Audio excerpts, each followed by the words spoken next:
Hey guys, this is Patrick with Top Tier Top Lane Guides, and this one is on one-trick ponies and your champion pool.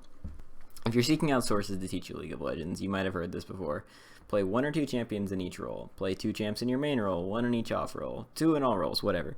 You've heard an iteration of play fewer champions. This is based on the idea that the best way to learn the principles of the game is to stick to specific, often easy champions, in order to transcend the individual mechanical difficulties that come with learning a new champion. So that's the theory. And like a lot of League learning theories, it sounds really good on first review. If someone is only playing Annie, they don't have to focus on last hitting or complex combos, so they learn how to rotate, where to ward, when to shove, right? Well, there are two reasons why I don't subscribe to this theory. I'll start with perhaps the more obvious one. By preventing yourself from playing hard champions, you're gating your mechanical learning. Mechanics are an important part of League, so ignoring these to learn the strategic possibilities of the game is something that has to be applied very cautiously. Learning new champions helps you keep learning new champions. Being challenged to combo on Yasuo or last hit on Rumble will translate to your combos and last hits on other champions. The second reason I don't particularly like the prescription of minimizing champion pool is from a game knowledge standpoint.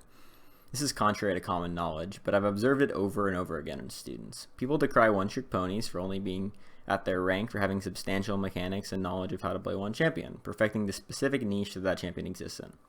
Why does nobody acknowledge two-trick ponies? If you're playing Twitch, you're an OTP, but Trist and Twitch and you're a focused AD carry player, it's possible to OTP, or TTP if you prefer, two different champions, in my experience. Too focused of a champion pool does cause OTP syndromes.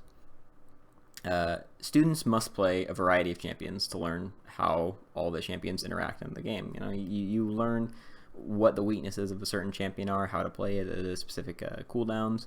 You take in a lot of these things to heart by playing a variety of champions. I want to briefly touch on champion difficulty because that's also put in hand. They say play two champions, make them easy champions. Easier champions can help you focus on the strategic aspect of the game, but picking up an easy champion and quickly perfecting the mechanics can cause some bias in the first-hand accounts of students. If you get a random gold player to spam Annie, they'll climb if their champion pool was fractured and unfocused before. Congratulations, you made their macro better, or you expedited OTP syndrome on them by giving them an easy champion. Probably the latter, because you'll find that they're only able to maintain that EO on Annie, at least most of the time. This is a little smoke and mirrors trick for coaches as far as I'm concerned and from what I've observed. On the flip side, a lot of students have a champion they're comfortable on. My mechanics aren't great on Riven, for example, but I've played her load since Season 2, and there is no other champion I have paralleled macro awareness on. This applies to lots of students to varying degrees. You're comfortable on Anivia, play Annie, you'll learn macro. No, that's not how it works. Furthermore, mechanically simple champions tend to have really cheesy or niche playstyles that won't translate into the role at large. Play Pantheon top and Annie mid. See how well your playstyle works with any meta champion in those roles. Yeah. So with all that being said, I respect a variety of prescriptions for champion pools. I'm not decrying every coach who says to focus on a few specific champions, but I think generally assuming that for every player is 100% wrong.